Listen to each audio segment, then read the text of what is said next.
તો છેલ્લે આપણે જોયું હતું દસમ સ્કંદ શ્રીમદ ભાગવતજીની અંદર, એમાં દ્વિતીય અધ્યાયમાં આપણે પ્રવેશ કર્યો છે. બીજા અધ્યાયમાં એમાં 5મો શ્લોક થી આપણે ચિંતન કરવાનું છે. આજે 5 શ્લોક સુધી આપણે પહોંચેલા.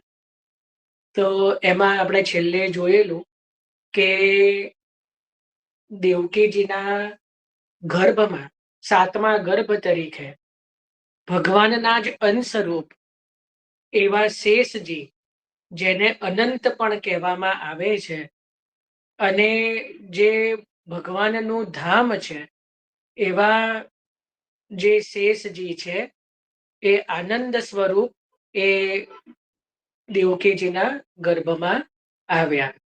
એટલે આ શ્લોકનું આપણે થોડું હવે ચિંતન પ્રારંભ કરીએ કે આની અંદર થોડી વિશેષતા છે.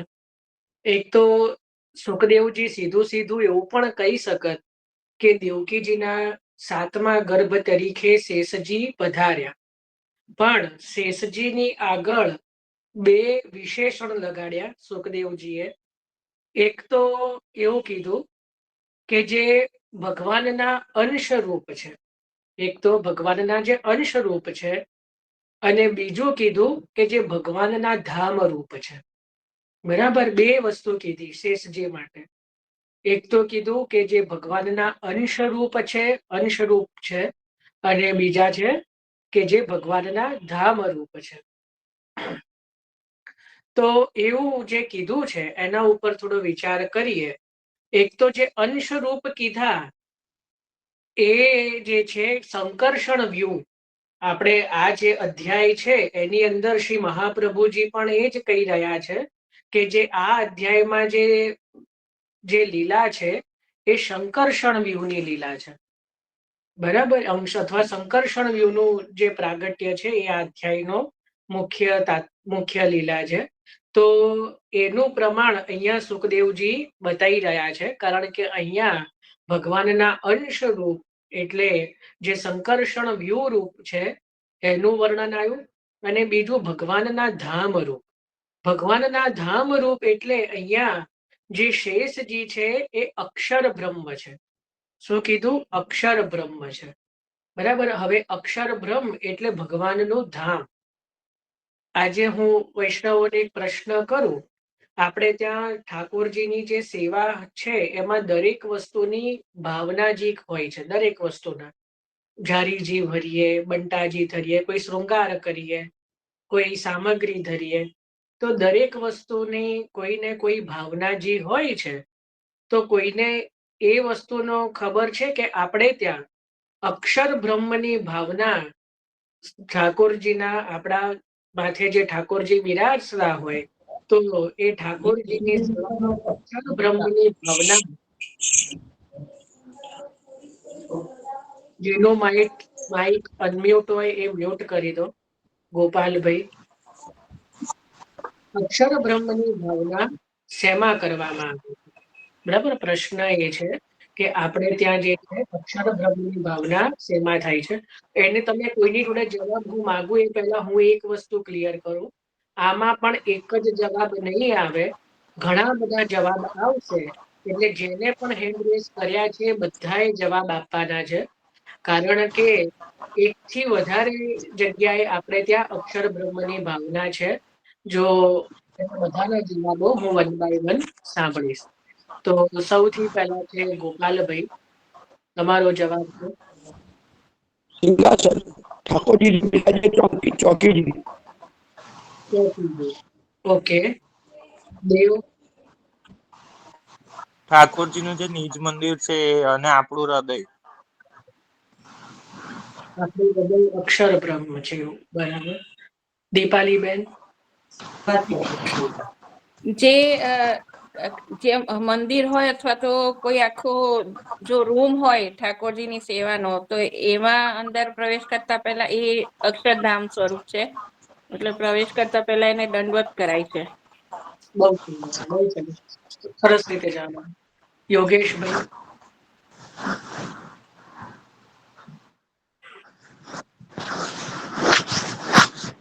આ ઈંડોળામાં અક્ષરબ્રહ્મની ભાવના હોય છે. ના, ખોટી વાત. હિંડોળામાં અક્ષર બ્રહ્મ નથી. આ ખોટી 5 વાત. જે હોય છે ને એમાંથી.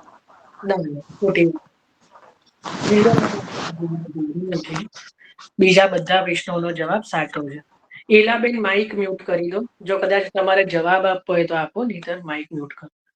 આ સિવાય કોઈને કઈ હજી યાદ આવે છે? પછી એક એક કરીને આપણે ચિંતન કરીએ કે ક્યાં ક્યાં અક્ષર બ્રહ્મની ભાવના છે.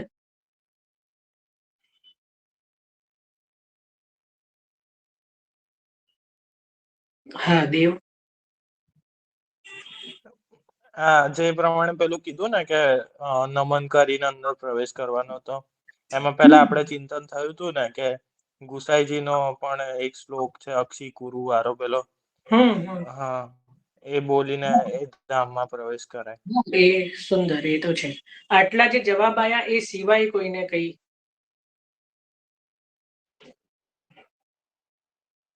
વાંધો નહીં. ચલો, હવે આપણે એક એક કરીને અક્ષર બ્રહ્મને સમજીએ કે આપણે ત્યાં ઠાકોરજીની સેવામાં અક્ષર બ્રહ્મની ભાવના ક્યાં છે. પહેલા તો આપણે અક્ષર બ્રહ્મ એટલે શું? તો અક્ષર બ્રહ્મ એટલે પ્રભુ જ્યાં નિવાસ કરે છે, જે પ્રભુનું ધામ છે. અહીંયા કીધું ને શેષજીને કે પ્રભુના ધામ રૂપ છે, જ્યાં પ્રભુ નિવાસ કરે છે, અથવા તો જ્યાં પ્રભુ શયન કરે, પોઢે છે.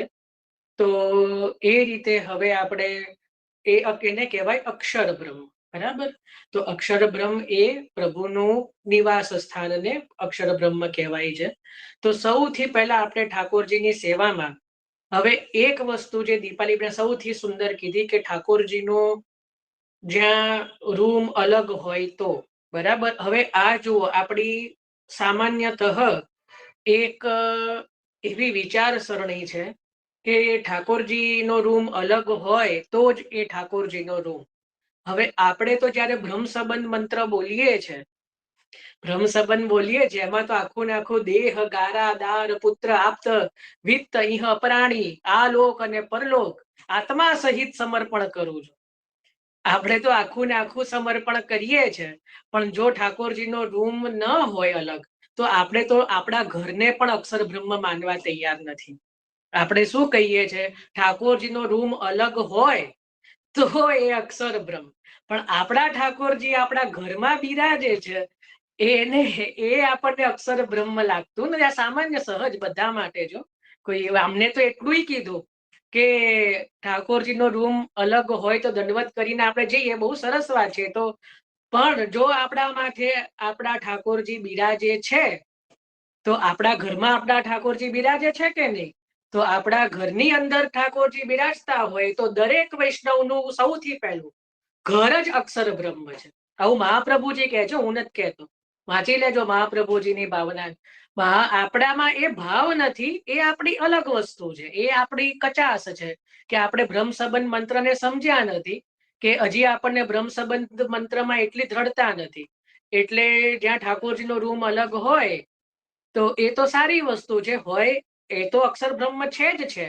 પણ એક ડગલું આગળ આપણે એ પણ માનવું પડશે કે જે વૈષ્ણવના ઘરે કે જે વૈષ્ણવના માથે શ્રી ઠાકોરજી પુષ્ટાયેલા બિરાજે છે, કોઈ પણ સ્વરૂપે, ચાહે ચિત્રજી હોય, ચાહે વસ્ત્ર હોય, ચાહે લાલન હોય, ચાહે ઠાડુ સ્વરૂપ હોય, ચાહે શ્યામ સ્વરૂપ હોય, કે ચાહે અક્ષર પેલું વચનામ પેલું એ રીતે હોય, હસ્તાક્ષર હોય, કે કોઈ પણ રીતે યેન કેન પ્રકારેણ તમને જ્યાં એવો દ્રઢ ભાવ છે કે આ જ મારા ઠાકોરજી, આ મારા ઠાકોરજી, હમકો સમજે યા નવ સમજે, હમારી તો ઇતની સમજ ભલી ઠાકુર હમારે. શું કીધું? તમારે નથી કીધું, ઠાકુર હમારે નંદ નંદન ઠકુરાયણ વૃષભાનદલી. અમારી તો ઇતની હમારે કહેતા છાતી ઉપર ભાર આવે. સ્વિયાનાંતાન નિજાચાર્યાન. ચિંતાન સંતાન હંતારોમાં ગુસાઈજી શું કહે છે? નિજાચાર્ય, અમારા આચાર્ય. અમારા આચાર્ય કહેતા એક પ્રાઉડ ફીલ થાય, ગર્વ થાય. મહાપ્રભુ જે ગુસાઈ જે કીધું ને, ચિંતાન સંતાન હંતારો યત્પાદાંબુજ રેણવ સ્વિયાના, અમારા આચાર્ય, સ્વીય અમારા પોતાના, નિજ આચાર્ય અમારા પોતાના આચાર્ય. એને હું પ્રણમામી મુહુર્મુહ. અમારા તો બધા બાકી આચાર્યો તો બધા બહુ હોય, રામાનુજાચાર્ય પણ છે, મધ્વાચાર્ય પણ છે. તમે વિચારો, બહુ મજાની વાત કહું, જેને સંસ્કૃતમાં થોડી પણ સમજ પડતી હોય, આપણે જે શ્લોક બોલીએ છીએ એમાં કોઈ નામ નથી. નિજાચાર્યાન પ્રણમામી મુહુર્મુહુર, એમાં એવું કીધું વલ્લભાચાર્યન પ્રણામી મુહુર્મુહુર. તો જો ખાલી આચાર્ય શબ્દ આવ્યો તો રામાનુજાચાર્ય આવી ગયા, મધ્વાચાર્ય આવી ગયા, નિંબાર્કચાર્ય આવી ગયા કે નહીં? બધા જ આચાર્યો આવી ગયા. પણ જ્યાં સ્વિયાન નિજા બે શબ્દ જોડી દીધા, કે જે અમારા પોતાના આચાર્ય છે, જેને જોઈને અમને એવું ગર્વ થાય છે કે આ અમારા આચાર્ય છે, એને હું પ્રણમામી મુહુર્મુહુર, એને હું વારંવાર પ્રણામ કરું છું. સમજ પડી?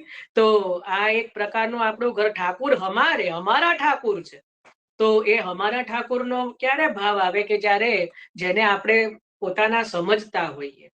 તો વસ્તુતઃ ઠાકોરજી એક જ છે, શ્રીનાથજી જ છે, પણ મહાપ્રભુજીએ સર્વના માથે બીર પધરાયા. તો મારા માથે જે સ્વરૂપ બિરાજતું હોય, તો એની સાથે હું લડું, ઝઘડું કે જે કરું એ મારો એ સ્નેહી સંબંધ કહેવાય કે નહીં? એ રીતે હું કઈ બીજાના ઠાકોરજી સાથે એવો અધિકાર ન કરી શકું. તો જે એ પ્રમાણે જ્યાં ઠાકોરજી જે વૈષ્ણવોના માથે બિરાજે છે, એ વૈષ્ણવના ઘર પણ અક્ષર બ્રહ્મ માનવા પડશે. બરાબર? આ પહેલું. હવે બીજું, ઠાકોરજી જે પણ મંદિરમાં બિરાજે છે, જે મંદિરની અંદર આપણે ઠાકોરજીને સેવા કરીએ, પોરાડીએ, ચાહે કાષ્ટનું હોય, ચાહે આરસ પહાણનું હોય, ચાહે ગોખલો હોય, કંઈ પણ હોય, પણ એ જે મંદિર છે એમાં પણ એક ભાવના અક્ષર બ્રહ્મની છે. બરાબર? આ બીજું કીધું અક્ષર બ્રહ્મ. એક તો વૈષ્ણવનું ઘર, બીજું એ પણ માની લો કે જ્યાં આપણે દંડવત કરીને જ્યાંથી આપણે સેવામાં આગળ જઈએ, ચાહે ભલે ઠાકોરજીનો રૂમ અલગ ના હોય, પણ જે રૂમમાં ઠાકોરજીનું મંદિર હોય એ રૂમને પણ એટલીસ્ટ દંડવત કરીને આપણે કે પ્રણામ કરીને આપણે સેવામાં જવું જોઈએ. કારણ કે ત્યાં આપણો એવો ભાવ છે કે આની અંદર મારા ઠાકોરજી બિરાજે છે. તો એ બીજું. ત્રીજું, જ્યાં ઠાકોરજીનું જે મંદિર છે, નિજ મંદિર, જે નિજ મંદિર છે, ચાહે કાષ્ટનું એટલે લાકડાનું હોય, ચાહે આરસ પહાણનું હોય, અરે કશું જ ના હોય, ગોખલામાં પણ ઠાકોરજી જો બિરાજતા હોય તો એ ગોખલો પણ અક્ષર બ્રહ્મ છે. બરાબર? ચોથું, ઠાકોરજીના ઝાંપીજી પણ અક્ષર બ્રહ્મનું સ્વરૂપ છે. બરાબર? એ ભક્તોનું હૃદય છે, હૃદયની ભાવના છે. ને જયારે આપણે બહારગામ જઈએ તો ઠાકોરજી શેમાં બિરાજે છે? તો ઠાકોરજીના ઝાંપીજીમાં તો બિરાજે છે. તો ઠાકોરજી જે ઝાંપીજીમાં બિરાજે, એ ઝાંપીજીને પણ આપણે બહુ માથે પધરાઈને રાખીએ છીએ કે ભાઈ એને, ધારો કે ઠાકોરજી જયારે એની અંદર ના બિરાજતા હોય તો આપણે એને કંતાનમાં લપેટી, રેશમી વસ્ત્રમાં લપેટી અને કોઈ સુંદર જગ્યાએ કે જ્યાં કોઈ અડાઅડ ન હોય ત્યાં રાખવાના હોય છે.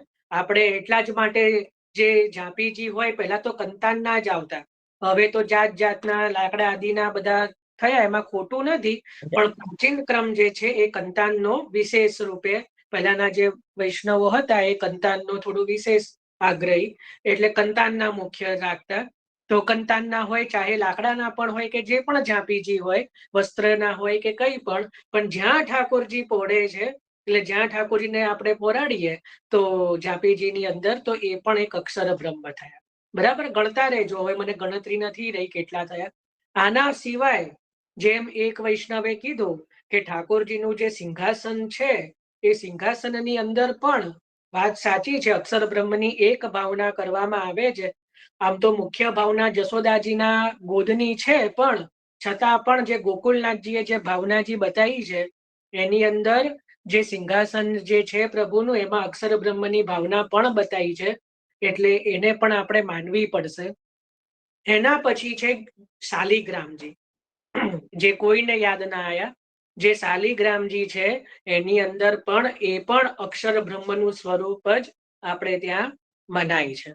બરાબર? તો આટલી ભાવનાને એક જે દેવે વિશેષ કીધું કે ભક્તનું હૃદય, એ થોડું વિશેષ છે. જો કે મારે કોઈ એવું ભાવનાજીમાં ક્યાંય કોઈ આચાર્યોએ નથી કીધું, પણ વાત સાચી છે કે ભક્તોનું હૃદય પણ અક્ષર બ્રહ્મનું સ્વરૂપ માની શકાય, કારણ કે એની અંદર પણ ઠાકોરજી બિરાજમાન છે. પણ આ સ્વતંત્ર ભાવના તરીકે આપણે લઈશું. કોઈ બાળકે કે કોઈ આચાર્યોએ કે કોઈ પ્રાચીન એવું કંઈ મારા અધ્યયનમાં એ ભાવના નથી આવી, પણ વાત સાચી છે એટલે માન્ય રાખીએ જ. તો આ એક વિશેષ ભાવના કે ભાઈ ભક્તનું હૃદય જે છે એ પણ અક્ષર બ્રહ્મના ભાવનું સ્વરૂપ માની શકાય. તો આ જેટલા પણ થયા આપણા 5, 6, 7 જે પણ થયા હોય જેને લખ્યા હોય, તો આ આપણા અલગ અલગ જે છે અક્ષર બ્રહ્મની ભાવના છે, જે પ્રભુનું ધામ રૂપ છે. બરાબર. તો આ પણ આપણે જોડે જોડે સેવામાં આપણને થોડું આપણે આગળ આનાથી સમજી શકીએ ભાવનાજીમાં. તો સમજ પડી ને આ અક્ષર બ્રહ્મની ભાવનાજી. તો હવે અહીંયા પણ જે કીધું કે શેષજી માટે 2 વસ્તુ વાપરી, કે ભાઈ એક તો એ અક્ષર બ્રહ્મ એટલે પ્રભુના ધામ રૂપ છે, અને બીજું જે કીધું કે જે છે અંશરૂપ એટલે વ્યૂહાત્મક સ્વરૂપ છે. બરાબર. એટલે એવા શેષજી પધાર્યા. બીજું કીધું કે શેષજી માટે એક શબ્દ વાપર્યો અનંત. શું શબ્દ વાપર્યો? અનંત. બરાબર. એ શેષજીનું મૂળ નામ છે અનંત, કારણ કે શેષજીનો કોઈ અંત નથી. સહસ્ત્ર મુખો સહસ્ત્ર આદિ આપનું જે છે કે જેનાથી સતત ભગવદ ગુણગાન કરે જાય છે. શ્રી યમુનાજીના 41 પદમાં પણ આવે છે, તાતે શ્રી યમુને યમુને ગાવો શેષ સહસ્ત્ર મુખ નિસદિન ગાવત પાર નહીં પાવત તાહી પાવો. તો એવું જે અનંત રૂપ છે, મહાપ્રભુજી આમાં એક વસ્તુ એડ કરે છે અને એની ભાવના બતાવે છે કે કેમ આગળ પ્રભુ યોગ માયાને આજ્ઞા કરશે કે હવે શેષજીનું જે છે એક દેવકીજીના ગર્ભમાંથી રોહિણીજીના ગર્ભમાં લઈ જાઓ, કારણ કે આ અનંત છે. અનંતનો ક્યારે અંત ન હોય. જો શેષજીનું પ્રાગટ્ય થાય, માની લો કારાગૃહમાં, અને કંસ મારવાનો પ્રયત્ન કરે, તો કઈ શેષજીને કોણ મારી શકે? તો કંસનો વિનાશ થઈ જાય. તો પછી ભગવદ પ્રાગટ્યની જરૂરત જ ના રહે. સમજ પડી? શેષજી જ એને પછી ત્યાં પૂરો કરી દે. શેષજીમાં એટલું સામર્થ્ય છે કે ભાઈ પછી શેષજીને તો એ શેષજીનો તો અંત એ કરી શકવાના નથી, કારણ કે શેષજી તો અનંત છે, ભગવાનના અંશ રૂપ છે, ભગવાનના ધામ રૂપ છે. એટલા માટે આ કાર્ય શેષજી જોડે કરાવવાનું નથી. કયું? કે કંસને મારવાનું કાર્ય. એટલા એ હેતુથી હવે આગળ પ્રભુ યોગ માયાને આજ્ઞા કરશે કે હવે દેવકીજીના ગર્ભમાંથી લઈને રોહિણીજીના ગર્ભમાં સ્થાપિત કરો. કારણ કે પ્રભુની ઈચ્છા એવી નથી કે જે ત્યાં દેવકીજીના ગર્ભથી જે છે પ્રાગટ્ય થાય. કોનું? શેષજીનું. સમજ પડી? જો પ્રાગટ્ય થઈ જાય અને કંસ મારવાનો પ્રયુક્ત કરે, તો શેષજી એને ત્યાં જ પતાવી દે, ત્યાં લીલા પૂરી થઈ જાય. પછી ભગવદ પ્રાગટ્યની આવશ્યકતા રહે નહીં. પછી પ્રભુ શું કામ? પછી પ્રભુનું ત્યાં પછી જે આ અવતાર લીલા જે છે, પાછા ઘણા એવા કે કેમ રજભક્તો માટે ના પ્રગટે? તો એ જે પ્રાગટ્ય છે ધર્મીનું છે. અહીંયા અવતાર લીલાની વાત ચાલી રહી છે. બરાબર. તો અવતાર લીલાનું જે કાર્ય છે એ અહીંયા પછી આગળ સંભવી ન શકે. એટલા માટે પ્રભુએ એવી ઈચ્છા કરી કે શેષજીનું પ્રાગટ્ય ગોકુલમાં થાય. ખ્યાલ આવ્યો? અને બીજી વસ્તુ મહાપ્રભુજી જે બતાવે છે કે ગોકુલ પણ પ્રભુનું ધામ છે. તો ગોકુલ પણ અક્ષર બ્રહ્મ થયું ને. અરે એક કોલ આવી રહ્યો છે, એક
બરાબર.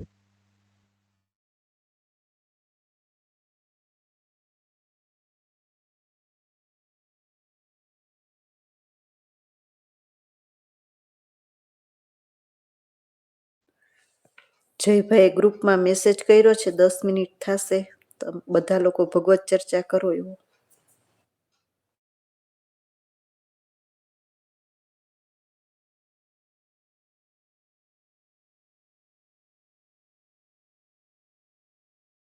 હા બેસી રહીએ એના કરતા કંઈક કરીએ. બરાબર.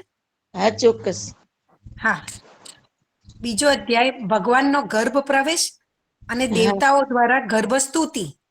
હા શ્રી સુખદેવજી કહે છે, પરીક્ષિત, કંસ પોતે એક મહાન બળવાન હતો અને બીજું મગધ દેશના રાજા જરાસંઘની તેને બહુ મોટી મદદ મળી રહી હતી. ત્રીજું તેના મિત્રો હતા પ્રલંબાસુર, બકાસુર, ચાણુર, તૃણાવર્ત, અઘાસુર, મુષ્ટિક, અરિષ્ટાસુર, દ્વિવિદ, પૂતના, કેશી અને ઘેનુકાસુર. આ ઉપરાંત બાણાસુર અને ભૌમાસુર વગેરે ઘણા દૈત્ય રાજાઓ તેના સહાયક હતા. તેમને સાથે રાખીને તે યદુવંશીઓનો નાશ કરવા લાગ્યો. તે લોકો ભયભીત થઈને કુરુ, પાંચાલ, કૈકય, શાલ્વ, વિદર્ભ, નિષદ, વિદેહ અને કૌશલ વગેરે દેશોમાં જઈને વસ્યા. કેટલાક લોકો ઉપરથી કંસની ઈચ્છા અનુસાર કામ કરતા રહીને તેની સેવામાં લાગ્યા રહ્યા. જ્યારે કંસે એક એક કરીને દેવકીના 6 બાળકો મારી નાખ્યા. ત્યારે દેવકીના 7મા ગર્ભમાં ભગવાનના અંશ સ્વરૂપ શ્રી શેષજી, જેમને અનંત પણ કહે છે, તે પધાર્યા. આનંદ સ્વરૂપ શેષજી ગર્ભમાં આવ્યા ત્યારે દેવકીજીને સ્વાભાવિક જ હર્ષ થયો, પરંતુ કંસ કદાચ આને પણ મારી નાખે એવા ભયથી તેમનું દુઃખ પણ વધી ગયું. વિશ્વાસમાં ભગવાને જોયું કે મને જ પોતાના સ્વામી અને સર્વસ્વ માનવા વાળા યદુવંશીઓને કંસ દ્વારા અતિશય સતાવવામાં આવી રહ્યા છે. ત્યારે તેમણે પોતાની યોગ માયાને એવો આદેશ આપ્યો કે દેવી કલ્યાણી, તમે વ્રજમાં જાઓ. તે પ્રદેશ ગોવાળો અને ગાયોથી સુશોભિત છે. ત્યાં નંદ બાબાના ગોકુળમાં વસુદેવજીના પત્ની રોહિણીજી રહે છે. વસુદેવજીની બીજી પણ પત્નીઓ કંસના ભયથી ગુપ્ત સ્થાનોમાં રહે છે. અત્યારે મારો તે અંશ જેને શેષ કહે છે, દેવકીજીના ઉદરમાં ગર્ભ રૂપે સ્થિત છે. તેને ત્યાંથી લઈને તમે રોહિણીજીના ઉદરમાં મૂકી દો.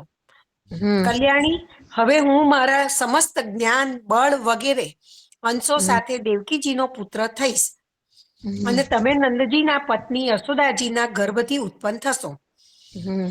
તમે લોકોને ઈચ્છિત વરદાન આપવામાં સમર્થ થશો. મનુષ્ય તમને પોતાની સઘળી અભિલાષાઓને પૂરી કરનારા જાણીને ધૂપ, દીપ, નૈવેદ્ય અને અન્ય પ્રકારની સામગ્રીઓથી તમારી પૂજા કરશે. પૃથ્વી પર લોકો તમારા માટે અનેક પીઠસ્થાનો સ્થાપશે અને દુર્ગા, ભદ્રકાલી, વિજયા, વૈષ્ણવી, કુમુદા, ચંડિકા, કૃષ્ણા, માધવી, કન્યા, માયા, નારાયણી, ઈશાની, શારદા અને અંબિકા વગેરે અનેક નામોથી પૂજા કરશે.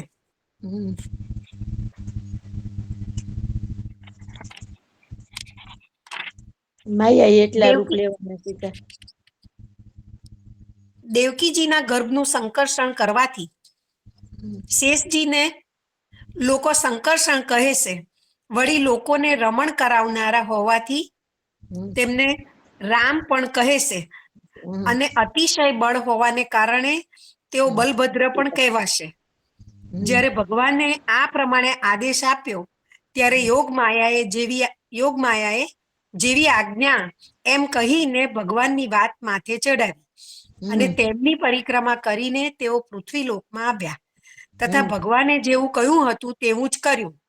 જ્યારે યોગ માયાએ દેવકીજીનો ગર્ભ લઈ જઈને રોહિણીજીના ઉદરમાં પધરાવી દીધો ત્યારે નગરજનો આપસમાં કહેવા લાગ્યા, અરે રે બિચારી દેવકીનો આ ગર્ભ તો નષ્ટ થઈ ગયો.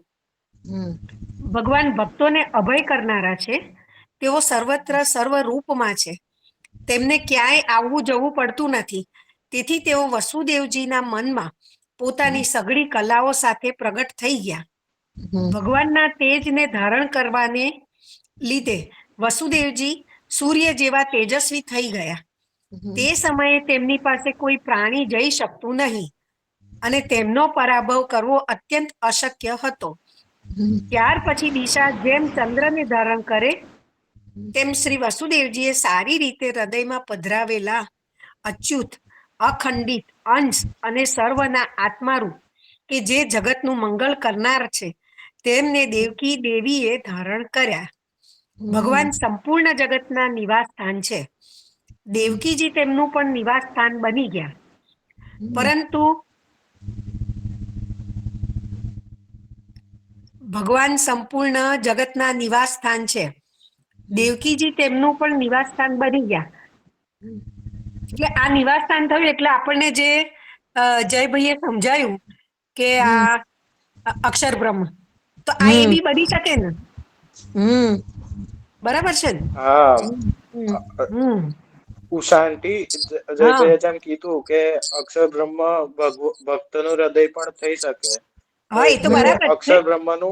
અક્ષર બ્રહ્મનું વર્ણન જે છે ને એ પણ આવી રીતે જ છે કે જ્યાં ભગવાન બિરાજે છે એટલે સ્વયં તેજોમય સ્વરૂપે, એટલે એટલું બધું પ્રકાશમય સ્વરૂપ છે અક્ષર બ્રહ્મનું. એટલે આ નિવાસ સ્થાન આવ્યું એટલે એ બી અક્ષર બ્રહ્મમાં જ આવી જ જાય ને એમ. જ્યાં જ્યાં પ્રભુ બિરાજે ત્યાં ત્યાં અક્ષર બ્રહ્મ. ત્યાં અક્ષર બ્રહ્મ બની જાય. બરાબર છે. પરંતુ ઘડા વગેરેથી અંદર બંધ કરાયેલા દીવાનો અને પોતાની વિદ્યા બીજાને ન આપનાર જ્ઞાન ખલની શ્રેષ્ઠ વિદ્યાનો પ્રકાશ જેમ ચારે બાજુ ફેલાતો નથી, તે જ રીતે કંસના કારાગૃહમાં બંધ દેવકીજીની પણ એટલી શોભા ન થઈ. દેવકીજીની ગર્ભમાં ભગવાન બિરાજમાન થઈ ગયા હતા. દેવકીજીના પવિત્ર શુદ્ધ સ્મિત વાળા દેહની દિવ્ય કાંતિને લીધે કારાગૃહ ભવન જગમગી ઉઠ્યું હતું. જ્યારે કંસે દેવકીજીને જોયા ત્યારે તે મનમાં કહેવા લાગ્યો, હવે મારા પ્રાણોને હરનાર વિષ્ણુએ આના ગર્ભમાં અવશ્ય પ્રવેશ કર્યો છે, કારણ કે આ પહેલા દેવકી આવી તેજસ્વી ક્યારેય ન હતી. હવે આ પરિસ્થિતિમાં મારે તાત્કાલિક શું કરવું જોઈએ? દેવકીને મારી નાખવી એ તો સારું. વીર પુરુષો સ્વાર્થવશ પોતાના પરાક્રમને કલંકિત કરતા નથી. એક તો આ સ્ત્રી છે, બીજું બહેન અને ત્રીજું ગર્ભવતી છે.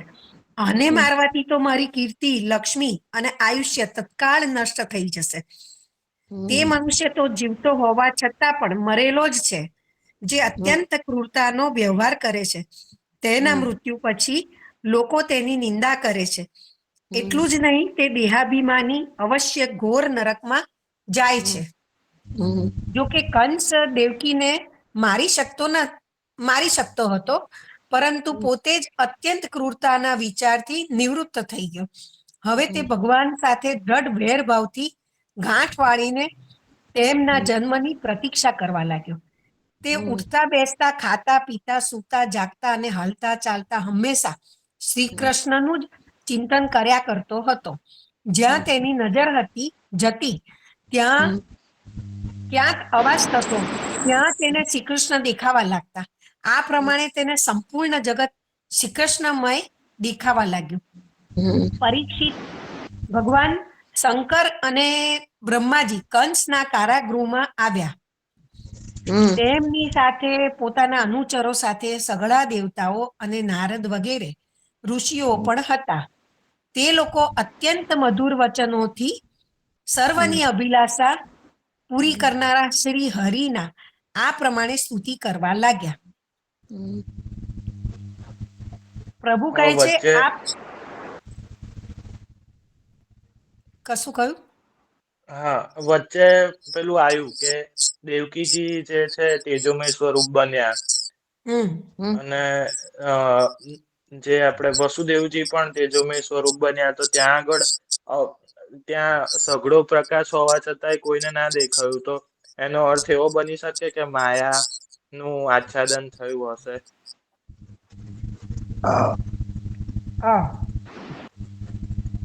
જેમ બીજા બધાને ના દેખાય એટલે માયાનું આચ્છાદન થઈ ગયું, બીજા બધાને ના દેખાય ને પ્રકાશ. હા, ખાલી દેવકીજીને ખાલી કંસને પણ દેખાયો પ્રકાશ. બીજું તો સઘળું અંધકાર ફેલાઈ ગયું એવું આવ્યું ને અનુવાદમાં. હા. એ રીતે.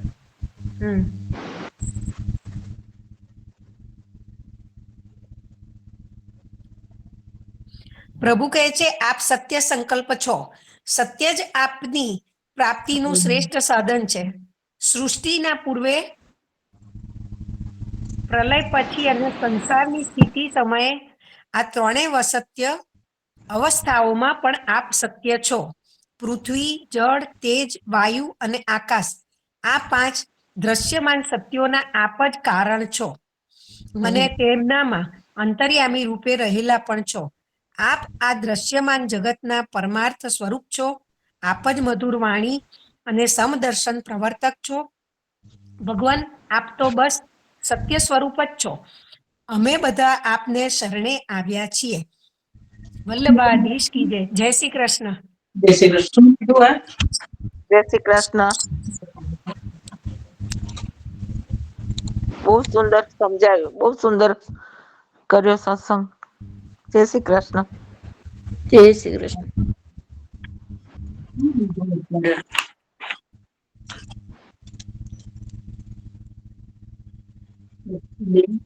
એમણે અનુવાદ લીધું શ્રી ભાગવતજી. હા, પણ શેનો ભાગવતજીમાં? હા, આપણે અધ્યાય ચાલે છે ત્રીજો. બીજો અધ્યાય. બીજો. એમાં કયા શ્લોકમાં? પ્રથમથી જ ચાલુ કર્યું તું મેં. અચ્છા, તો અત્યારે તો કંઈક બીજું આવ્યું. મેં જે સાંભળ્યું એ તો કંઈક બીજું એ હતું. તમે જે સાંભળ્યું ને એ 26મો શ્લોક આવ્યો. ઓહો, એટલું બધું આગળ જતું રહ્યું? એટલે ખાલી વાંચન જ કર્યું ને, અમે સમજાયું નહોતું. મને લાગ્યું કે દેવતાઓની સ્તુતિ જેવું કંઈક લાગ્યું મને. ના.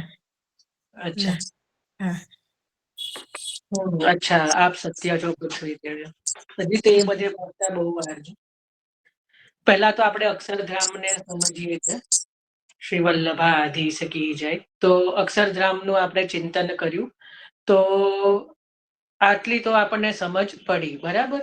હવે આગળ એવું આવે છે કે દેવકીજીને જ્યારે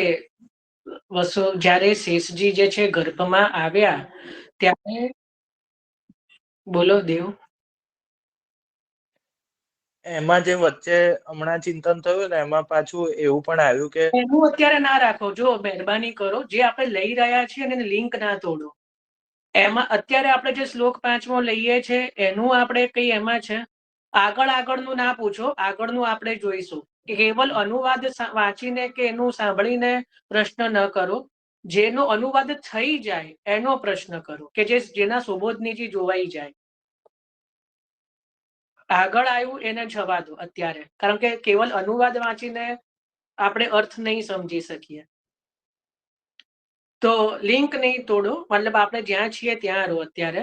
કે નહીતર આપ તો બધા સમજી જશો જે સમજે છે, પણ જે અમુક ભોળા પણ હોય જે બધું ભેગું થઈ જાય એને.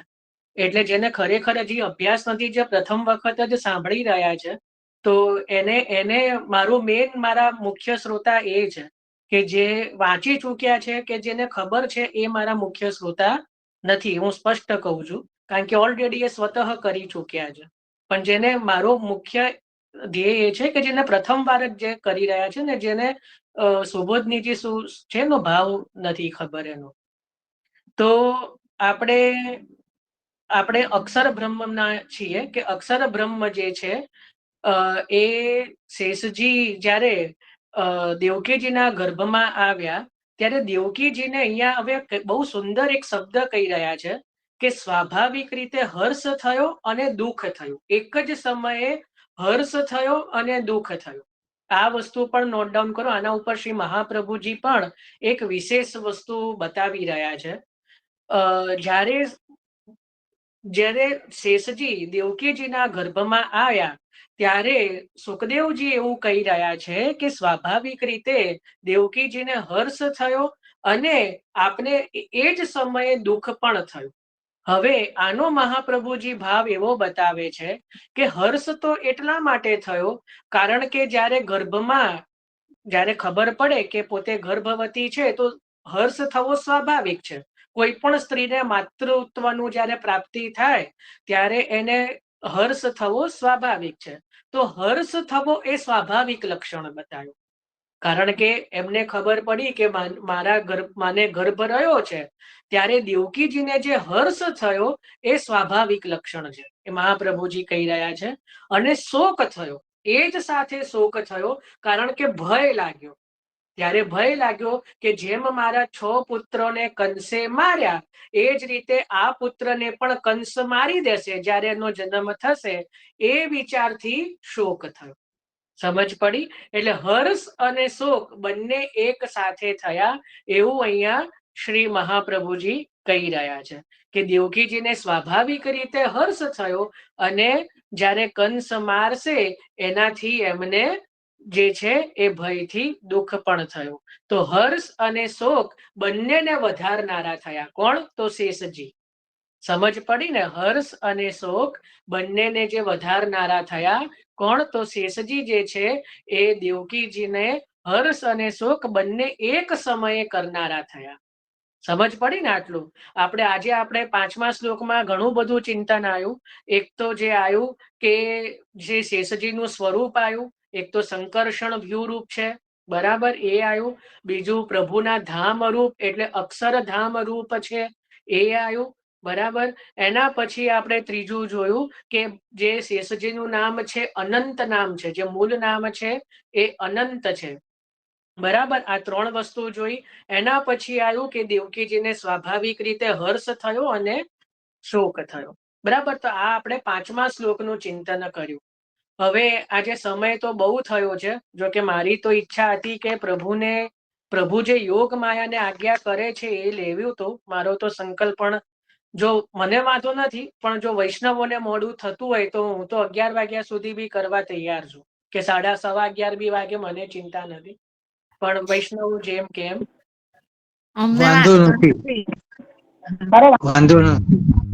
જો સત્સંગ આગળ વધશે તો વાંધો નથી. હા, બસ આજનો દિવસ થોડું એવું રહેશે કારણ કે હું પણ જોબ કરું છું ને થોડું જાન્યુઆરી એન્ડિંગ છે ને તો થોડું મારે પણ વર્કના લીધે મોડું થઈ જાય છે, પણ પછી પાછું આવી જાય.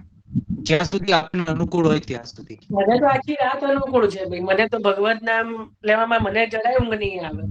તો મારા ઉપર ના રાખશો. તમે જ્યાં કંટાળો ત્યાં મને કહી દેજો, બરાબર. બાકી મારું તો લેખન કાર્ય સત્સંગ પતે ને પછી રાતના 12-1 વાગ્યા સુધી ચાલતું હોય છે, એટલે એને મારું ચિંતા ના કરશો. આપને જ્યાં સુધી હોય ત્યાં સુધી મને કહી દેજો કે હવે આજે બહુ થઈ ગયું, બરાબર. તો હવે આપણે આગળ લઈએ, 6થા શ્લોકમાં પ્રવેશ કરીએ. 6થા શ્લોકમાં આગળ સુખદેવજી કહી રહ્યા છે કે વિશ્વના આત્મા એવા ભગવાને જોયું કે મને જ પોતાના સ્વામી અને સર્વસ્વ માનવા વાળા યદુવંશીઓને ખરા અતિશય સતાવવામાં આવી રહ્યા છે ત્યારે તેમણે પોતાની યોગ માયાને આદેશ આપ્યો, બરાબર. આ 6થા શ્લોકનો અર્થ જોયો કે વિશ્વાત્મા ભગવાને પણ પોતે જેમના નાથ છે એવા યદુવંશીઓને, એટલે યદુકુલો છે, એને જ્યારે કંસથી થયેલ ભય જોયો ત્યારે એમને યોગ માયાને આ રીતે આજ્ઞા કરી, બરાબર. એટલે આજ્ઞા હવે આગળના 7મા શ્લોકથી આવશે, પણ અહીંયા આપણે સમજવાનું છે કે ભગવાન માટે વિશેષણ આવ્યું વિશ્વાત્મા. વિશ્વના આત્મા એટલે બધા જ આખા જગતના, આખા સંસારના, આખા વિશ્વના જે આત્મા રૂપ જે ભગવાન છે એમણે, એટલે અહીંયા પણ એ વસ્તુ સિદ્ધ થાય કે અહીંયા પૂર્ણ પુરુષોત્તમની જ વાત છે. આખા વિશ્વના આત્મા સ્વરૂપ, જે આત્મ સ્વરૂપ જે બિરાજે છે, અહીંયા સુખદેવજી વિશ્વાત્મા શબ્દ વાપરી રહ્યા છે. તો વિશ્વાત્મા ભગવાને કે જોયું કે જે મને પોતાના સ્વામી અને સર્વસ્વ માની રહ્યા છે, જે મને પોતાનો નાથ માની રહ્યા છે, એવા યદુવંશીઓને, એવા યદુ કુલના જે યાદવોને જ્યારે કંસે આટલો બધો અત્યાચાર કર્યો, એ આપણે ગઈકાલે જોયું એના આગલા દિવસે 1 થી 4 શ્લોકમાં કે કંસે યાદવોને કેટલી પ્રકારે દુઃખ આપ્યું. બરાબર, એ હું રિપીટ નથી કરી રહ્યો. તો જ્યારે જોયું કે કંસ દ્વારા અતિશય સતાવવામાં આવી રહ્યા છે, ત્યારે એમને યોગ માયાને આદેશ કર્યો. હવે આમાં આપણે એ સમજવાનું, જો આપણે પણ અહીંયા સુખદેવજી શું કહી રહ્યા છે કે જે ભગવાનને પોતાના સ્વામી, પોતાના નાથ કે પોતાના સર્વસ્વ માને છે, એનું દુઃખ ભગવાન જોઈ શકતા નથી. આજે નહીં તો કાલે ભગવાન એની સહાય જરૂર કરે છે. તો આપણે પણ અહીંયા ખાલી યાદવોની વાત છે એવું નથી. આપણને પણ જ્યારે ક્યારેક કોઈ સમયે આધિ વ્યાધિ ઉપાધિ કે લૌકિક કે કોઈ એવું વૈદિક દુઃખ આવી પણ પડે તો સહન કરવું જોઈએ. ત્રિદુઃખ સહનમ ધૈર્યમ. શ્રી મહાપ્રભુજી વિવેક ધૈર્યાશ્રયમાં પણ આ જ વસ્તુ કહી રહ્યા છે. જોડે જોડે જુઓ, 16 ગ્રંથોને પણ આપણે થોડુંક એનું ચિંતન કરતા જઈએ. બે યાર આજે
શ્રી વલ્લભાધીશ કી જય.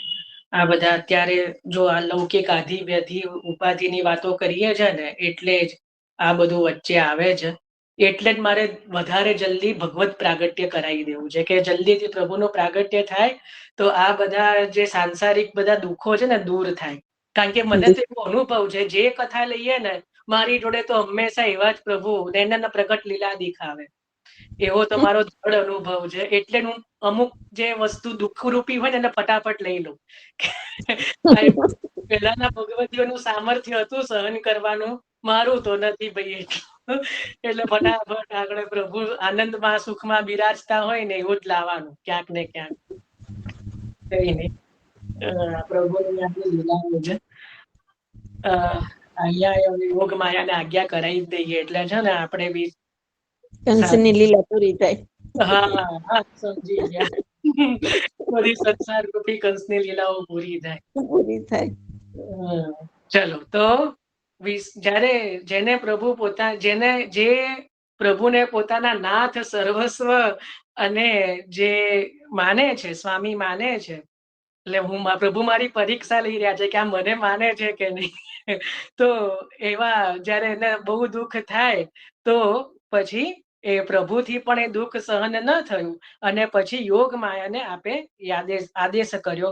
શું આદેશ કર્યો એ 7મા શ્લોકથી આવે છે, એનું આપણે ચિંતન કરીએ કે હે દેવી, હે કલ્યાણી, હે ભદ્રે. વિવેક ધૈર્યાશ્રયનું બોલતા આપ કહેતા હતા. હા, વિવેક ધૈર્યાશ્રયમાં એક પંક્તિ છે કે ત્રિવિધ દુઃખ સહનમ ધૈર્યમ. 3 પ્રકારના દુઃખોને ધીરજથી સહન કરવા. એમાં પ્રભુને જે પોતાના માની રહ્યા છે, જે પોતાના સ્વામી માની રહ્યા છે, જે પોતાના નાથ પ્રભુને માની રહ્યા છે, એવા ભક્તો જે છે એને 3 પ્રકારના દુઃખોને ધીરજથી સહન કરવા.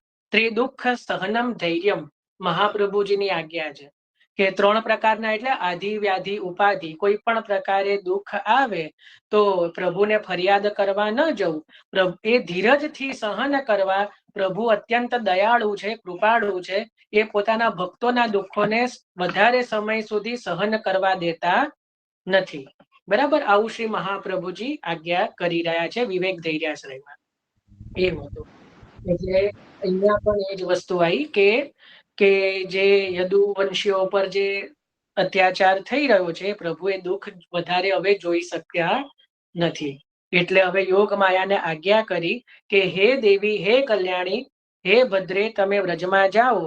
તે પ્રદેશ ગોવાળો અને ગાયોથી સુશોભિત છે. ત્યાં નંદ બાવાના ગોકુળમાં વસુદેવજીના પત્ની એવા રોહિણી રહે છે. વસુદેવજીની બીજી પણ પત્નીઓ કંસના ભયથી ગુપ્ત સ્થાનોમાં વસી છે. એટલે હવે 8 શ્લોકોથી, જ્યાં સુધી હું ભૂલતો ન હોઉં ત્યાં સુધી 8 શ્લોકોથી કે 9 શ્લોકોથી ભગવાન હવે યોગ માયાને ધીમે ધીમે સંબોધન કરી રહ્યા છે. જો આપણે પણ જ્યારે શ્રી વલ્લભાખ્યાન લઈએ ને, એની અંદર પણ પ્રથમ વલ્લભાખ્યાનમાં પંક્તિ આવે છે કે ભક્તિ સુંદરી ને માયા દાસી બે મૂરત પ્રગટાવી, તેમાં પહેલી નખશિખ સુભગા શ્રી હરિને મન ભાવી. બીજી કટાક્ષે હુવા અક્ષરમાં માયામાં થયા લીન, ભક્તિ લીન સૌભાગ્ય તે વૈષ્ણવ ગુણવંતી તો આગળ આવે છે, પણ એની અંદર પણ જે બીજી કટાક્ષે હોવા એ બધા માયામાં થયા લીન, એટલે ભક્તિ સુંદરી ને માયા દાસી. એ રીતે શ્રી પ્રથમ વલ્લભાખ્યાન, જેને વલ્લભાખ્યાનનો થોડો હોય જેને અભ્યાસ, તો એને આ પંક્તિઓ ક્યારેક તો વાંચવામાં કે સાંભળવામાં આવી હશે, તો ત્યાં પણ જે છે યોગ માયાનું વર્ણન આવે છે. બરાબર, ત્યાં માયાને દાસી રૂપ કીધું છે. ભગવાનની દાસી એટલે શક્તિ રૂપા, ભગવાનની જે છે મુખ્ય શક્તિ રૂપા છે.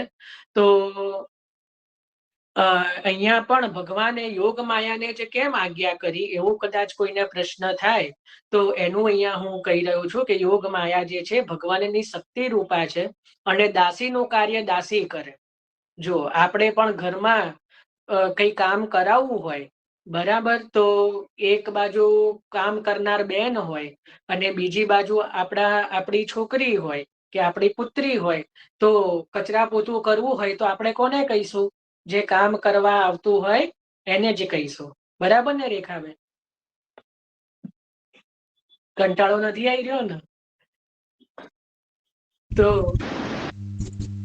આપણે પણ એ જ રીતે, એટલે જેનું કાર્ય જે કરે. બરાબર, તો અહીંયા પણ જે કાર્ય જે છે એ માયાનું છે. બરાબર, એટલા માટે ભગવાને માયાને આદેશ આપ્યો કે તમે હવે વ્રજમાં જાઓ.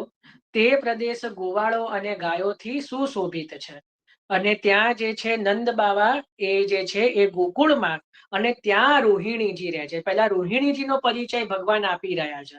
એટલે સૌથી પહેલા જો રોહિણીજીનું એડ્રેસ આપ્યું. આપણી ભાષામાં હું કહું છું, આપણે કેવું હોય કે ભાઈ કમલેશભાઈને જઈને મળો, તો કમલેશભાઈ તો 1000 હોય આખી દુનિયામાં, તો શું કહીશું કે પહેલા તો આપણે એરિયા બતાવીશું કે ભાઈ અમદાવાદમાં જાઓ, એના પછી સોલામાં જાઓ, એના પછી તમે આ ફ્લેટમાં જાઓ અને એના પછી આ ઘરમાં જાઓ, તો તમને ત્યાં એક જ કમલેશભાઈ મળશે. એમાંય પાછા જો 2 હોય તો ચિહ્નો બતાવીએ કે ભાઈ જેને ચશ્મા પહેર્યા હોય કે જેને આ હોય, પણ એ ઓળખવું સહેલું પડી જાય. બરાબર, અહીંયા રોહિણીજી ડાયરેક્ટ નથી કીધું ભગવાને, આ સમજવાનું છે. આખું પહેલા ભગવાને એડ્રેસ આપ્યું. શું કીધું? પહેલા તો હે દેવી તમે વ્રજમાં જાઓ, એટલે આખી પૃથ્વીમાં પહેલા વ્રજમાં જાઓ, એટલે આ પહેલું સ્થળ બતાવ્યું.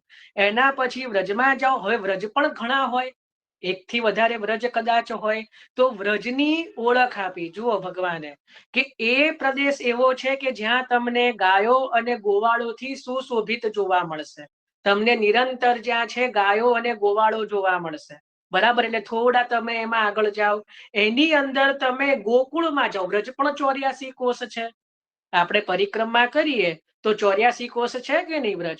તો હવે વ્રજની અંદરનું સ્થળ બતાવ્યું કે મથુરા નહીં, વૃંદાવન નહીં, કામવન નહીં, પણ ક્યાં જાઓ? તો ગોકુળમાં જાઓ.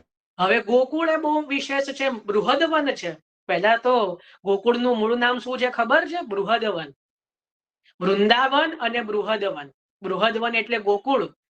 હું હવે આમાં પ્રશ્ન નહીં કરું. યમુનાજીની અષ્ટપદી છે ને ગુસાઈજીની, નમો દેવી યમુને, નમો દેવી યમુને, એની અંદર ગજ પરિવૃઢ વલ્લભે કદા ત્વમ ચરણ સરોરુહ મીક્ષણાસ્પદમ મે તવ તટગત વાલુકા કદા હમ સકલ નિજાંગ કદા મુદા કરીષ્યે વૃંદાવને ચારુ બૃહદવને મન મનોરથ પૂરય સુરસુતે. હે સુરસુતે, ગુસાઈજી યમુનાજીને કહી રહ્યા છે, હે સુરસુતે મારા મનના મનોરથ પૂરા કરો. ક્યાં? વૃંદાવને ચારુ બૃહદવને. વૃંદાવન અને બૃહદવનમાં, એટલે ગોકુલમાં. વૃંદાવનમાં કિશોર લીલા છે, બૃહદવન ગોકુલમાં બાળ લીલા છે.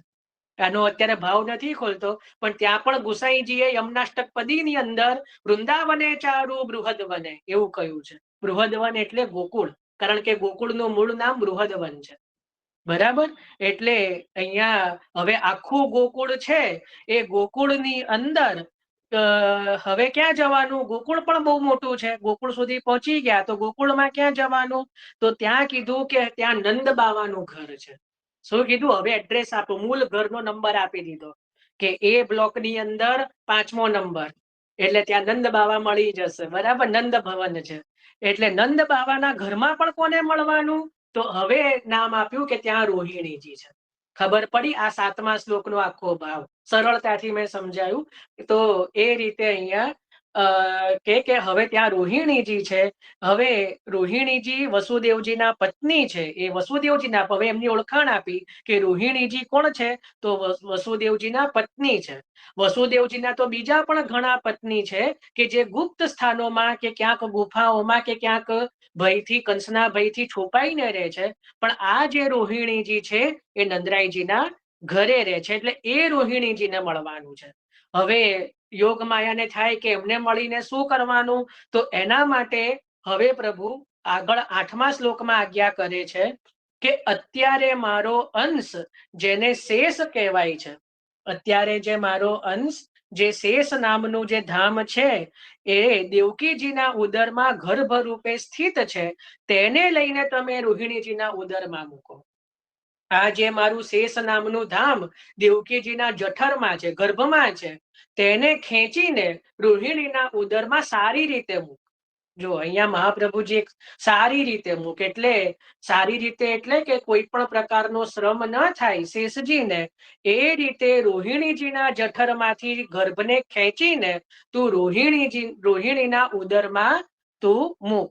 એટલે અહીંયા મહાપ્રભુજી કહે છે કે શેષજીને ગર્ભમાં આ 4 મહિના થઈ ચૂક્યા છે, એવું મહાપ્રભુજી એ પણ થોડું આગળ કહે છે. એ બધું સુખદેવજી નથી કહેતા, સુબોધનીજીની અંદર મહાપ્રભુજી કહે છે કે શેષજીને ગર્ભમાં એ 4 મહિના કે થયા હશે, ત્યારે ભગવાને ત્યાં સુધી આજ્ઞા કરી છે કે હવે આ 4 મહિનાનો જે ગર્ભ છે એને તું ખેંચીને, એનું તું કર્ષણ કરીને તું રોહિણીજીના ગર્ભમાં પધરાય. તો હવે એવું કેમ કરવાનું? તો એના માટે કહે છે કે કેમ એવું ભગવાન આજ્ઞા કરી રહ્યા છે, એનું કારણ હવે આગળના શ્લોકમાં કહે છે કે હે કલ્યાણી, હવે હું મારા સમસ્ત જ્ઞાન, બળ વગેરે અંશ સાથે દેવકીજીનો પુત્ર થઈશ અને તમે નંદજીના પત્ની યશોદાજીના ગર્ભથી ઉત્પન્ન થશો. એટલે તારે ગર્ભમાં રોહિણીજીના જઠરમાં કેમ મૂકવાનું છે? કારણ કે હવે આગળ એના પછી હું મારા સઘળા અંશથી, અંશના ભાગથી, હવે અહીંયા એક વસ્તુ તમે અત્યારે લખી રાખો, સમજ પડે કે ન પડે. પ્રદ્યુમન અંશના, અહીંયા મહાપ્રભુજી એક વિશેષ ભાવ બતાવી રહ્યા છે, જ્યાં ભગવાન એવું કહી રહ્યા છે કે હું મારા અંશ વગેરે અંશથી દેવકીજીનો પુત્ર થઈશ. ત્યાં મહાપ્રભુજી સુબોધનીજીમાં વિશેષ કહે છે કે કયા અંશથી થશે? તો પ્રદ્યુમ્ન અંશથી થશે. કેમ? કારણ કે ભગવાનનું પ્રાગટ્ય દેવકીજીના ગર્ભમાં 3જા અધ્યાયમાં છે અને 3જો અધ્યાય પ્રદ્યુમન વ્યુહનો છે. સમજ પડી? એટલા માટે ત્યારે આપણે જોઈશું. અત્યારે જેને સમજવું હોય તો તેમના માટે સમજો કે જ્યાં ભગવાન એવું કહે છે કે હું મારા અંશથી આગળ દેવકીજીનો પુત્ર થઈશ, ત્યાં મહાપ્રભુજી સ્પષ્ટતા કરે છે કે અહીંયા પ્રદ્યુમન અંશની વાત થઈ રહી છે. બરાબર. એટલે 4 અંશ જે છે એ વાસુદેવ, સંકર્ષણ તો અત્યારે છે જ, આગળ પ્રદ્યુમ્ન અને અનિરુદ્ધ, ત્યારે પ્રદ્યુમ્ન અંશથી હું દેવકીનો પુત્ર થઈશ, એવું મહાપ્રભુજી થોડું વિશેષ રૂપે કહી રહ્યા છે. તો જે એને તું અને તું જે છે એ નંદના પત્ની યશોદાજીના ગર્ભથી ઉત્પન્ન થઈશ. બરાબર. આગળ હવે તું જ્યારે આ બધું કરી લઈશ, હવે આપણે કોઈની જોડે કામ કરાવીએ, આપણે બી તો એને મહેનતાણું આપીએ ને, આપણે એને એમને કોઈની જોડે થોડું કામ કરાવાય. આપણે કંઈકનું કંઈક તો આપીએ જેની જોડે કામ કરાયું. એટલે હવે થોડું ત્યાં ભગવાન અને ભગવાન તો કેવા છે કે કોઈની પેલું નરસિંહ મહેતાનું છે ને કે કોઈનો ભાર ન રાખે મુરારી, આપે વ્યાજ સહિત વાળી, એવું નરસિંહ મહેતાનું બહુ સુંદર પદ છે કે કોઈનો ભાર ન રાખે મુરારી, આપે સૌને દે વ્યાજ સહિત વાળી. જેનું પણ કઈ લીધું હોય, જેનું લીધું હતું તેનું દીધું, એમાં પરમાર્થ શું કીધું તોય નરસિંહ મહેતા ભગવાનને ટોણો મારે છે એનું, કારણ કે ઉપર બધા ઉદાહરણો આપ્યા અને પછી શું કહે છે કે આમાં હું મોટી પરમાર્થનું કાર્ય કર્યું, તમે જેનું જેનું લીધું હતું એનું એનું આપ્યું. બરાબર, જેમ કે અન્નકૂટ આરોગ્યા તો ગોવર્ધન ધારણ કરીને રક્ષા કરી, એમાં તમે હું મોટું પરમાર્થ કર્યું. એટલે આ ભક્ત અને ભગવાન વચ્ચે સંબંધ છે આપણો નહીં, આ નરસિંહ મહેતાના પદો છે. તો જેનું લીધું હતું એનું દીધું, એમાં પરમાર્થ શેનું કીધું. તો એવું ભગવાનને પાછો છેલ્લે ટોણો મારે છે નરસિંહ મહેતા. તો અહીંયા પણ જયારે યોગ માયા કે ભગવાને કહે છે કે તું આટલું આટલું કાર્ય કરીશ તો એની ફળશ્રુતિ શું થશે કે તને લોકમાં ઈચ્છિત વરદાન આપવા તું સમર્થ બનીશ. જુઓ, પહેલી વસ્તુ કે તું જે છે હે દેવી, તું જે છે એ આ જે સમગ્ર જે લોક છે એને તું ઈચ્છિત વસ્તુ વરદાન આપવામાં સમર્થ થઈશ અને મનુષ્ય તને પોતાની સઘળી અભિલાષાઓને પૂરી કરનારા જાણીને ધૂપ દીપ અને નૈવેદ્યથી તારી પૂજા કરશે. બરાબર, આ 10મો શ્લોક છે. હવે આમાં સમજવાનું એ છે, મહાપ્રભુજી જે કહી રહ્યા છે આમાં એક વસ્તુ ભગવાન એવું કહે છે કે મનુષ્યો તારી પૂજા કરશે. એટલે મહાપ્રભુજી સુબોધનીજીમાં કહે છે કે એક તો દૈવી જીવો પણ તારી પૂજા નહીં કરે અને બીજું આસુરીજનો પણ તારી પૂજા નહીં કરે. જે પ્રવાહી ને મર્યાદિત જીવો છે એને તું ઈચ્છિત ફળ આપનારી થઈશ અને એ તારી પૂજા કરશે. તો દૈવી જીવો કેમ નહીં કરે? કારણ કે દૈવી જીવો તો કેવલ ભગવાનના સેવક છે, ભગવાનને ભજનારા છે, એટલે એ દેવીને ભજતા નથી, એને જરૂર નથી ભજવાની. જરૂર એટલે નથી કારણ કે જેમ આપણે કહીએ કે એક વૃક્ષના મૂળને જળ આપી દીધું તો આખું વૃક્ષને જળ મળી જાય. આપણે એક એક ડાળને કે એક એક પાનને પાણી છાંટવા જતા નથી, બરાબર ને. ઇવન આપણે છોડ પણ હોય તો ક્યારામાં જળ પધરાઈએ, કઈ એક એક પાંદડા ઉપર થોડું જળ પધરાવા જઈએ. તો જ્યારે જે સમગ્ર ધર્મી સ્વરૂપ ભગવાનને જે પૂજી રહ્યા છે, જે ભજી રહ્યા છે, એને પછી અંશરૂપ બીજા કોઈને ભજવાની જરૂર રહેતી નથી. એટલે આનાથી જ બધા પ્રશ્નો તો આપણને જવાબ મળવો જોઈએ કે અમે તો બ્રહ્મ સંબંધ પહેલા ફલાણાને માનતા હતા, હવે માનવાનું કે નહીં, અમે પેલી રીતિ રસમ કરતા હતા, હવે કરવાની કે નહીં. આવા બધા પ્રશ્નો હોય છે. પણ હવે એ તમારી દ્રઢતા ઉપર છે કે તમે પ્રભુ પર તમને કેટલો દ્રઢ ભાવ છે, આપણને કેટલો દ્રઢ ભાવ છે. તો તમને બધા જવાબ ઓટોમેટિક મળશે. અહીંયા ભગવાન પણ કહી રહ્યા છે કે એક તો દૈવી જીવો નહીં ભજે અને બીજું આસુરીજનો નહીં ભજે. કારણ કે આસુરીજન એટલે અહીંયા મહાપ્રભુજી કહે છે નાસ્તિક, કે જે કોઈને માનતા જ નથી. કોઈ દેવી કોઈ દેવતા દેવીને તો એ તને નહીં ભજે, પણ તને મર્યાદિત અને પ્રવાહી જીવો જરૂરથી ભજશે. કારણ કે એ તને એવી જાણશે કે તું બધી જ ઈચ્છાઓને પૂર્ણ કરનારી છું, તું બધા જ વરદાન આપનારી છું, તને પૂર્ણ રૂપે જાણીને ભજશે. એમ કે આ જ છે જે છે દેવી જ છે. એટલે અને એ તને પૂજશે, પણ શેનાથી પૂજશે એ પાછું કીધું કે ધૂપ નૈવેદ્ય 3 વસ્તુ બતાવી, ધૂપ બલિ અને નૈવેદ્ય. હા, ત્યાં પણ મહાપ્રભુજી કહે છે, આ જે ભાષાંતર છે ને મારી જોડે, એમાં એક વસ્તુ દીપ લખી છે એ ખોટી છે. મૂળ શ્લોકની અંદર દીપ નથી. એટલે મહાપ્રભુજી ત્યાં એ જ કહે છે કે દેવીને ક્યારેય દીપની જરૂર નથી. દીપ એટલે દીવાની, કારણ કે દેવી જાગતી જ્યોત કહેવામાં આવે છે, એટલે એને દીવો કરવાની જરૂર રહેતી નથી. એટલે આપ જે દેવીને જે ભજવું હોય એને 3 રીતે ભજવું. જેને પણ ભજવું હોય તો હજી પણ જેને એવું હોય કે ભજવો કે નહીં તો ભજવું હોય તો એના માટે 3 વસ્તુ બતાવી કે એક તો ધૂપથી, એના પછી નૈવેદ્યથી અને બલિથી. બરાબર, આ રીતે 3 વસ્તુ જે છે એ રીતે ભજવું. એ બલિથી પૂજશે તને ભજશે એવું પ્રભુ કહી રહ્યા છે. બરાબર, ત્યાં દીપની જરૂર રહેતી નથી. કારણ કે મહાપ્રભુજી કહે છે કે યોગ માયા જે છે એ જાગતી જ્યોત છે, સ્વયં જ્યોત સ્વરૂપ છે, એટલે ત્યાં દીપકની જરૂર રહેતી નથી. આગળ કહે છે કે પૃથ્વી પર તારા માટે અનેક પીઠ સ્થાનો સ્થપાશે, જેમાં તને દુર્ગા, ભદ્રકાળી, વિજયા, વૈષ્ણવી, કુમુદા, ચંડિકા, કૃષ્ણા, માધવી, કન્યા, માયા, નારાયણી, ઈશાની, શારદા અને અંબિકા નામોથી તારી પૂજા થશે. અને અંબિકા પાછું વગેરે શબ્દો વગેરેથી તારી પૂજા થશે. એટલે આ જેટલા પણ નામો છે એ બધા જ એક જ દેવીના જે યોગ માયા છે, કોઈ અલગ અલગ દેવીઓ નથી. બરાબર. આપણે અહીંયા દેવીનું પણ સ્વરૂપ મહાપ્રભુજી તો સુબોધનીજીમાં જે નામ છે ને એ દેવી ક્યાં ક્યાં બિરાજે છે એ પણ લખે છે. બોલો કે આ નામથી જે દેવી છે અહીંયા બિરાજે છે, આ નામથી થોડું લઈ લઈએ આપણે, કારણ કે મહાપ્રભુજીએ લખ્યું છે એટલે પાછું કોઈને એવું થાય કે આ કેમ સ્કીપ કર્યું, અને મને પણ થોડું એવું થાય. તો જો જેને લખવું હોય ને જેને સાંભળવું હોય સાંભળી લો. તો એની અંદર જો 15 નામો આપ્યા દેવીના ભગવાને, કે તારા 15 નામો અને પછી વગેરે કીધું, એટલે બીજા પણ ઘણા નામો. એમાં દુર્ગા, ભદ્રકાલી, વિજયા, વૈષ્ણવી, કુમુદા, ચંડિકા, કૃષ્ણા, માધવી, કન્યા, માયા, નારાયણી, ઈશાની, શારદા અને અંબિકા. આ રીતે જે છે 15 નામો 14-15 નામો બતાયા. એ બધી તારી પીઠ સ્થપાશે.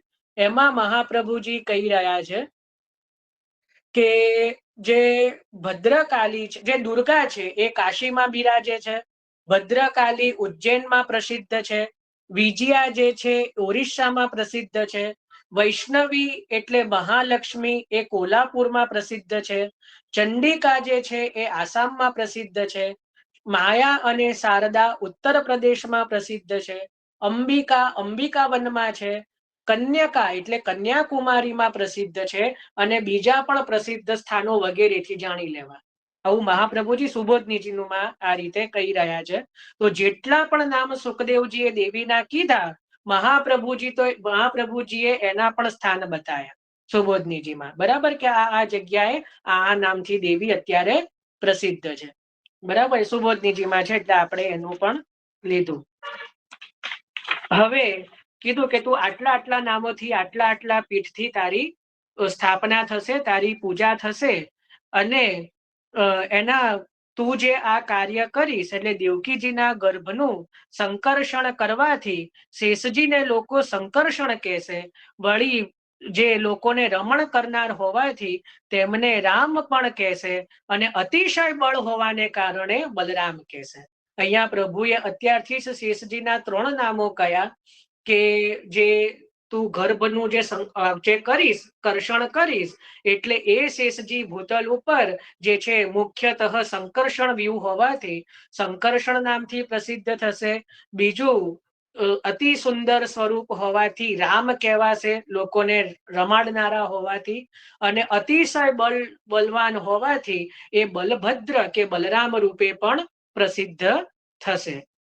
જ્યારે ભગવાને આ પ્રમાણે આદેશ આપ્યો ત્યારે યોગ માયાએ જેવી આજ્ઞા એમ કહીને ભગવાનની વાત જે છે માથે ચડાવી અને તેમની પરિક્રમા કરીને પૃથ્વી લોકમાં આવ્યા, અને ભગવાને જેવું કીધું હતું તેવું જ કર્યું. મારે આજે અહીંયા સુધી જ લેવું હતું.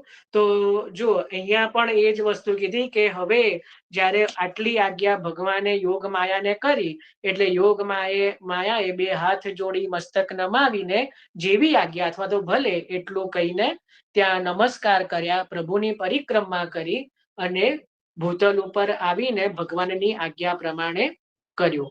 ભગવાન જોડે જીભા જોડી ના કરી, સ્ત્રી સહજ હોવાને કારણે કે કેમ મારે જ જવાનું, કેમ આમ જ કરવાનું.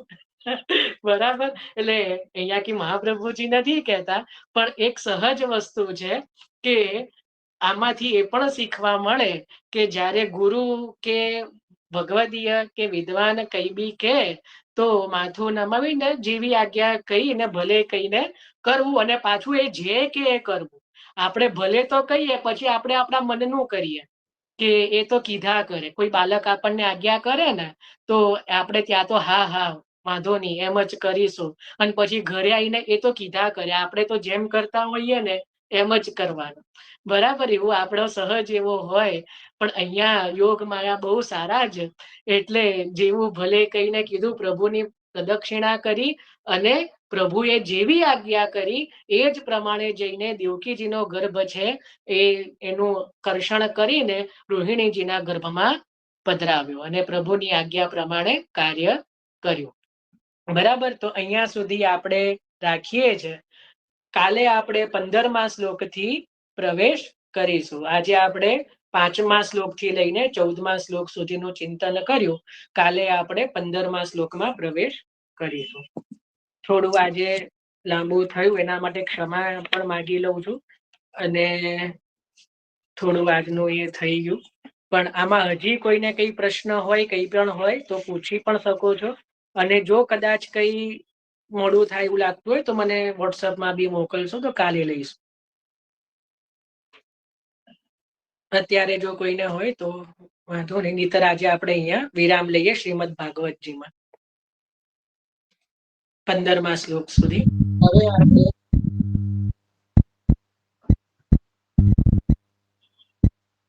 ઈલાબેન કોઈ પ્રશ્ન છે? ના ના, બહુ જ આનંદ આવ્યો. આપે કીધું ને મોડું થઈ ગયું, પણ ઉલટાનો આપ સમય દઈને અમને આટલું રસ પ્રગટાવો છો તો આપને શું બહુ જ એમ કે એટલો પરિશ્રમ થઈને અમારા માટે કેટલું કરી રહ્યા છો. એટલે હું કઈ કોઈના માટે નથી, આ તો સ્વ ઉલટા છે. બધી આપ સર્વનો ખૂબ ખૂબ આભાર છે કે હું સુબોધનીજીનો મારો સંકલ્પ હતો લેવાનો, એકલા લેવાય નહીં.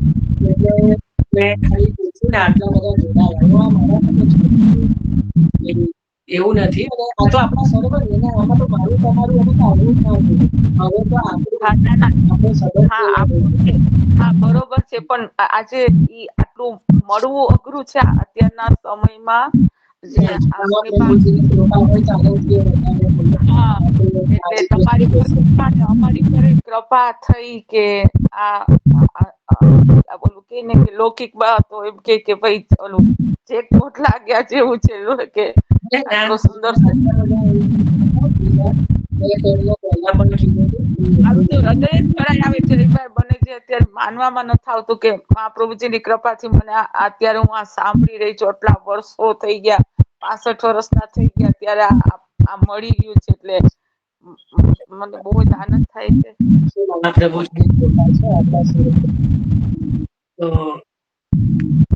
વિશેષ કઈ નથી. મહાપ્રભુજીના આશ્રય છીએ, શરણે છીએ. મહાપ્રભુજી જ આપણી સંભાળ રાખે. મહાપ્રભુજીની જે છે સર્વ.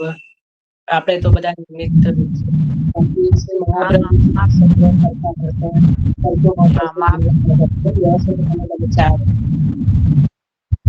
હા, મહાપ્રભુજીની કૃપા વગર તો આ શક્ય જ નથી.